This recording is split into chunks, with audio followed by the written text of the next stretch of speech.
Hi, and welcome to our Therapy Notes orientation for new counselors and providers. My name is Jenny Miller, and I will be walking you through the Therapy Notes system today. So you should have already received a login and password information, as well as the practice code that you'll be using when you go to log into Therapy Notes. So I just want to preface this training by letting you know Therapy Notes is a web-based program, so you're able to access it any device that has a web browser. You would simply type in therapynotes.com and be directed to the website. When you first arrive at the site, there should be a login button up in the top right corner. So you're going to click on that, and then you're going to put in your practice code, whichever practice code you were given. Once you click on Go to Practice, you will then enter in your username that you were given, as well as your password. And then you'll be logged into the system. Once you log in, you're going to be brought to the welcome page. The welcome page is going to have a summary of your upcoming appointments for that day, any to-do items that you need to do, and your calendar there on the screen. So you're able to then go and select any one of these number of items up here on the toolbar. You will have access to all of these items except for the billing and the payers options, which I'm an administrator, so that's why I can see that on my screen. So we're going to go through each one of these and show you how the system works.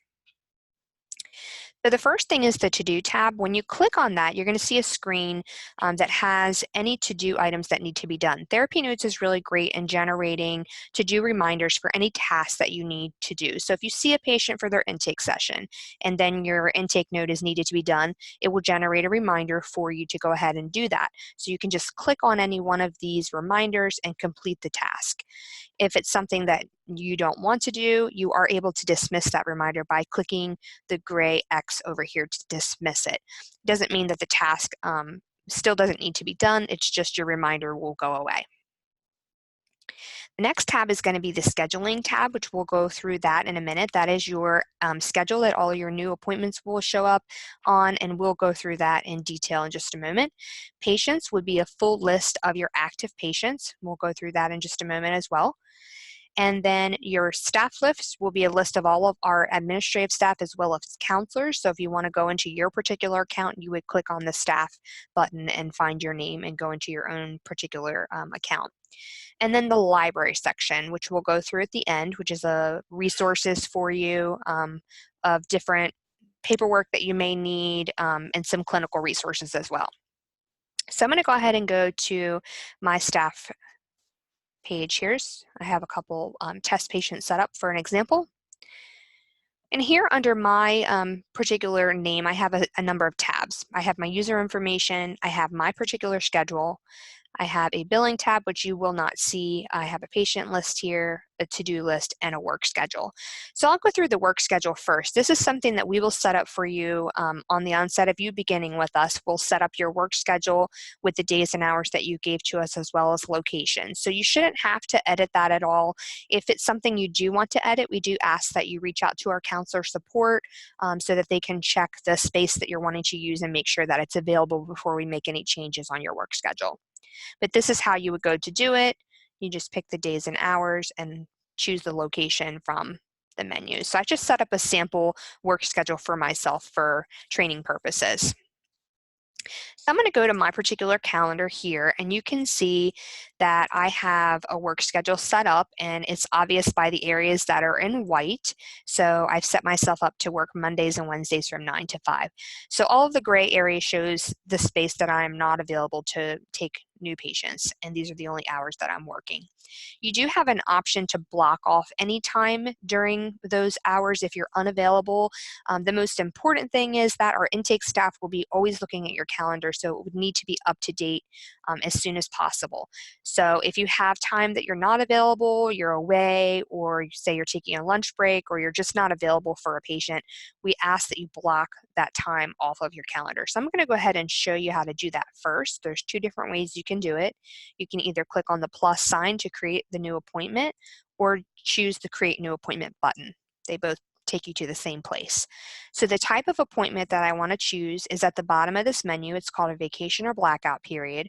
So when I choose that, I'm going to select the day that I'm not available and the time that I'm not available. So let's go ahead and block off on this particular day the hours of between 9 and 11. And how many times is that going to happen? We'll just say one time, and then we'll just say we're out of office. So then a blockout will be put on there and nothing can be scheduled in that space. If you want to delete that, if you created it by mistake, all you have to do is click on it, choose to cancel the appointment.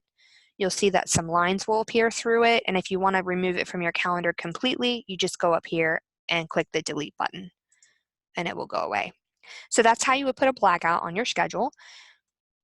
And as you can see here, I have a couple of appointments with a test patient on my calendar already, and you'll notice right away that they're two different colors. So this is really nice. That way at a glance, you can see when your new intake patients are and then when your follow-up appointments are. So all of your new patients will appear in this blue color here, and then any follow-up appointment that you'll be scheduling will show up in the green color. Let me go ahead and click on this intake appointment, and you'll see that a box pops up with all of the appointment details stating that it is an intake appointment. And you can see from the drop down, there's a lot of choices in here. It can be a therapy intake, a therapy session, which our counselors will use.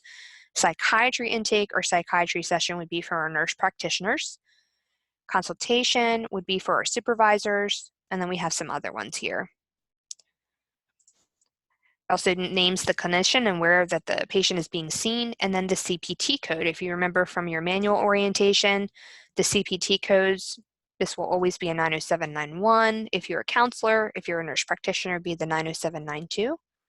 You may see some of the other codes there, but our intake department will be the one to set those appointments up. On our follow-up sessions that you'll be scheduling, you'll see that the appointment type will be a therapy session, and you have a list of CPT codes to choose from. And they're all right here. If you have any questions about these, please don't hesitate to reach out. On the screen, you'll also see a box called an appointment alert. So if you remember from our manual orientation, we talked about copays, we talked about patients having a credit card on file as how they will be paying for their session. This appointment alert box we use for you to tell us how the patient is paying for their session or that it's okay to charge their card on file. So all you have to do is just make a notation in this box to charge card on file, and our billing team will go in and know that we can go ahead and process that copay on the card. If you collect cash or check, you can notate, cash, the amount, or if it's a check, write the check number there and then click the save button. What will happen is, let's just say this patient paid with check number 123 for $25. I click save. When I let my mouse hover over this, you can see that there's an appointment alert showing in yellow with a bell that says check 123, $25. This is really helpful for our billing team as they process through the different sessions for the day. They can just highlight and they can see immediately how this patient paid for their copay, that they'll be waiting for a check, or if they're paying with their credit card, they can go ahead and process that payment. You'll notice there's another alert there called an administrative reminder. An administrative reminder is something that our team will put on that patient's account, usually to let you know what the copay is. In this case, this test patient looks like they have a deductible.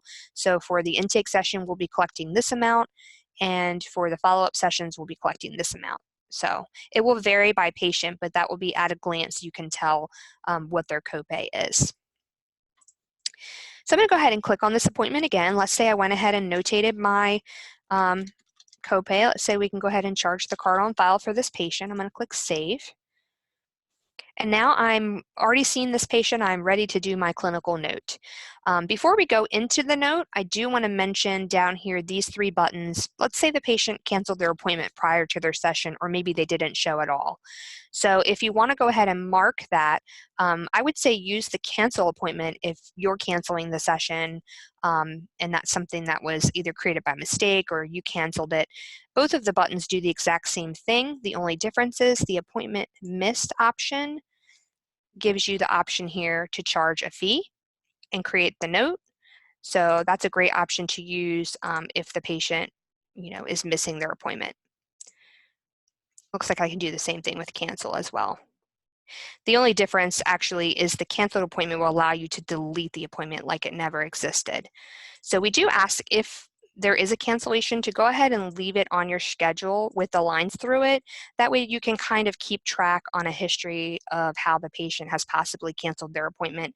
If it was created by mistake, then you can go ahead and click the delete button and remove it from your calendar. If you ever click the button by mistake, all you have to do is hit the reinstate button and it will pop it right back onto your calendar like before. Let's just say this appointment was missed and I want to create a note. I can indicate who canceled the appointment. Was it a no-show? And then here's the box that we would ask that you check if the fee is applicable. So our billing team will look to see if the fee has been applied by you as the counselor, because you'll know if the patient canceled within the 48-hour window or not. We do ask, if you are charging the fee, that you please put in the comments the reasons surrounding why the fee would apply. In case the patient were to call our billing department, we have a detailed note like, patient called 1 hour prior to session. Then you would just click to sign and save the note.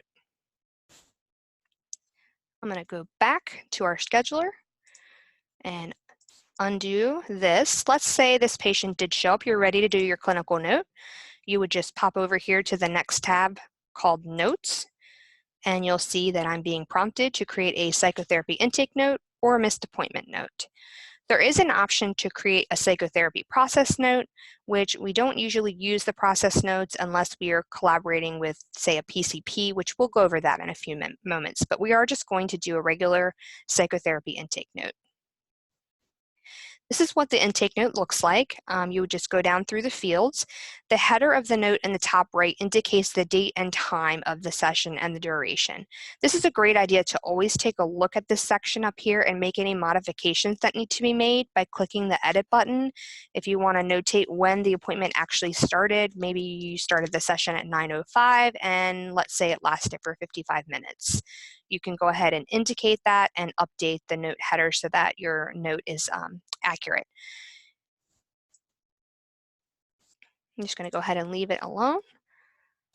I will go ahead and indicate my presenting problem, and then you can go ahead and fill in the current mental status. There's drop-down menus of choices, or you're welcome to use the all normal or all not assessed buttons to help save some time. Safety issues. Background information, you'll be pulling a lot of this information from their intake paperwork that they bring in and then what they go over with you in that intake session. At the bottom is your diagnosis. With therapy notes, you are able just to start typing the name of the diagnosis and it will pop up with a list of choices. You also can type in the F code if you would like to. Totally up to you. They'll both yield the same result. Just a side note, if we are submitting claims to insurance, it is important that we use an F code diagnosis as the primary and not a descriptor like a Z code. Those are not billable to insurance, so we do ask that you list an F code first for your diagnosis. You can indicate your diagnostic justification there. If you're in the middle of a note, you're welcome to come down and click the Save Draft button. I believe that the note does auto-save after a few minutes if you want to save a draft and come back later and finish it. But as soon as you click the Sign button, you'll notice that the button changes to say Create Note. So then I can click Create Note and sign my note and it will be complete. What will happen is after we sign this note, let's just go ahead and do this for demonstration purposes. My intake session is now complete. Oops. My intake session is now complete, and Therapy Notes will prompt me that it's recommended I do a treatment plan. Everything is done with that session. I recorded my copay, I've done my note. You can go ahead and do the treatment plan if you're ready to do that. Some providers will wait until they've seen the client a second time. Therapy Notes just won't let you generate a progress note for that second session until you complete a treatment plan. So it's not attached to any date of service. It does have a date and time stamp, but you're able to go in, it will pull over your diagnosis for you and your presenting problem, and then you can put in your goals, objectives, add additional objectives if you would like, and then sign and save.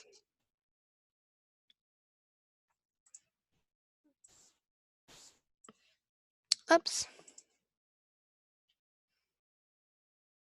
Okay, so let me go back to my schedule here.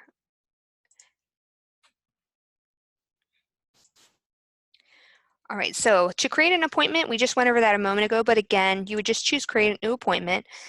It's going to pop up with therapy session. You would just type in the name of your patient to make sure your location is correct for where you are at, verify your CPT code, and enter your appointment. You're able to make the appointment reoccurring as well. So let's say I want to schedule this for 8 a.m. on the 27th, and I want to make it a weekly appointment. You can make it every week with no end date. You can choose an end date if you would like. Once you create the appointment,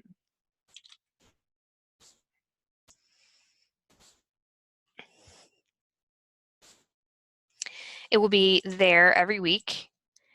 Just a side note though, if you are adding the appointment alert on a recurring appointment, let's say charge card on file, Therapy Notes will know it's a recurring appointment and it will ask you if you want to update that appointment alert on every appointment or just the one that you're talking about. It's important just to make sure that you click just this one. Otherwise, it will pop that on every single appointment and billing may go forward and see that note on there and go ahead and charge the patient's card. They may have canceled their appointment. Maybe you hadn't gone and logged into Therapy Notes and canceled that session yet, so you could see that could result in some issues. So just be sure that you're just saving it for that particular appointment.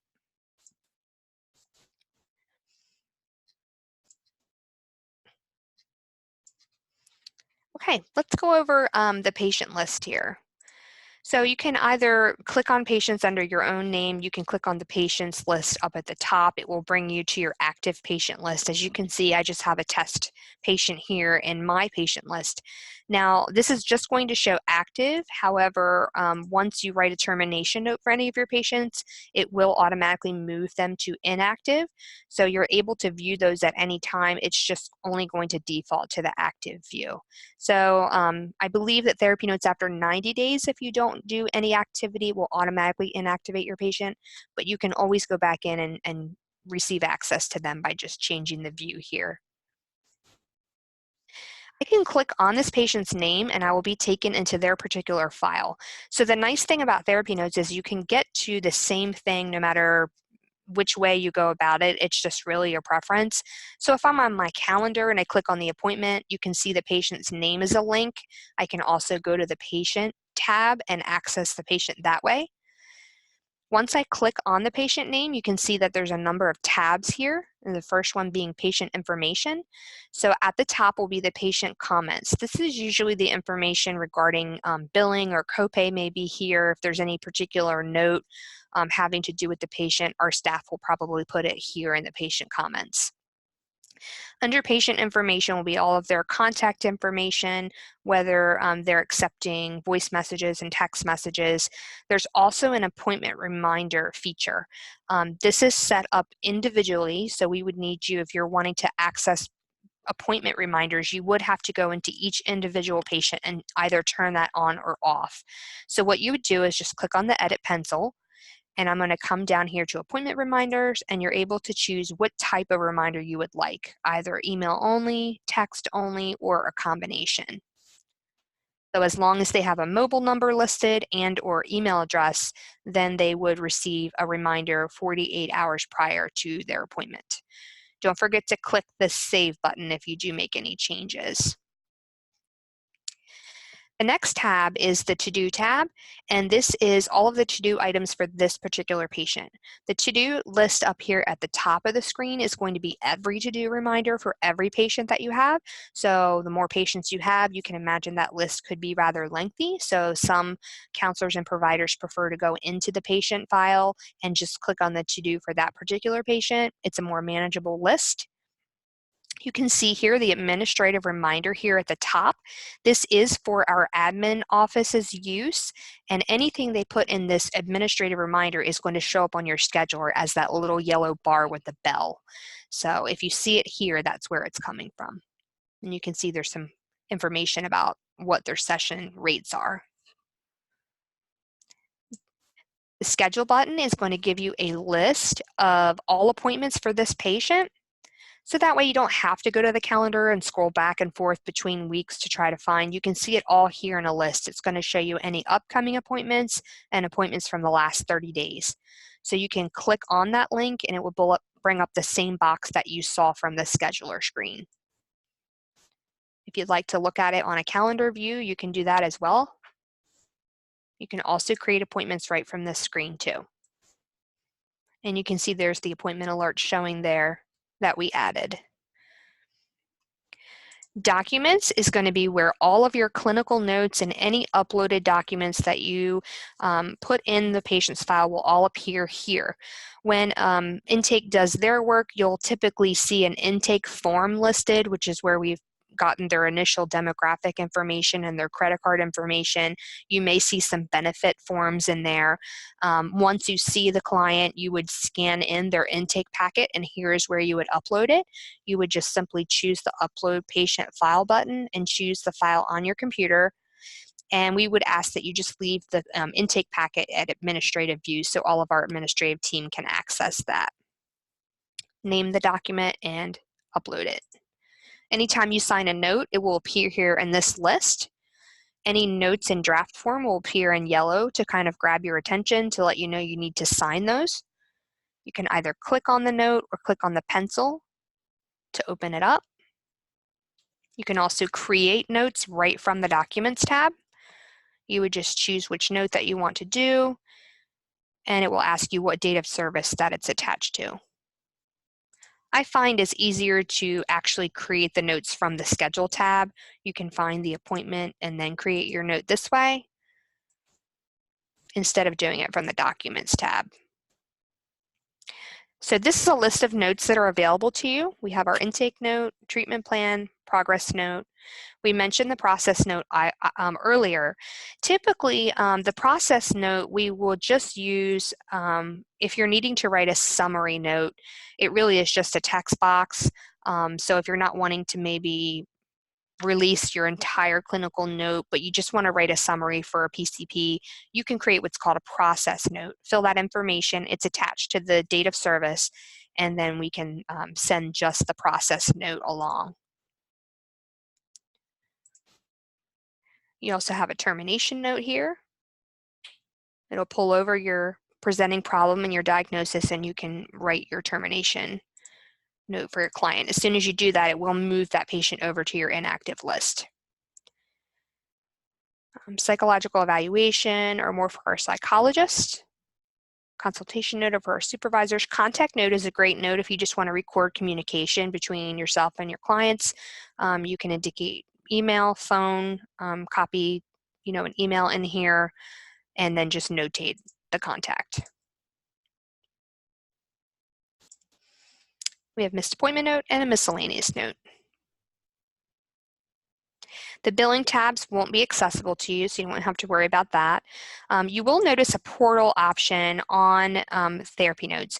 We currently are not using the portal option simply because it enables appointment request and a couple other features that are quite not up to speed of what we are currently needing. It looks like you're able to share documents with the clients, but currently those documents are not able to be filled out electronically. I know that Therapy Notes is working on updating that portion, so right now we're not using the portal access for our clients at this time. And then the last section I wanted to go over was the library section. So here is where we have different forms and things that may be of use to you, such as a blank copy of a letterhead if you need to write a letter, a couple blank intake packets for child or adult for both our nurse practitioners and our regular therapy ones, credit card authorization forms, release forms, a couple clinical things here. So that's available to you. We also have our Safe Harbor staff directory. We keep that updated as well in there for you. So after this training, if you want to reach out to someone in our counselor support area, we would be happy to assign you a test patient for you to go in and kind of work through some of the things we went over today to get yourself some practice. If you have any questions about how Therapy Notes works, please don't hesitate to reach out to us. And thanks for your time today.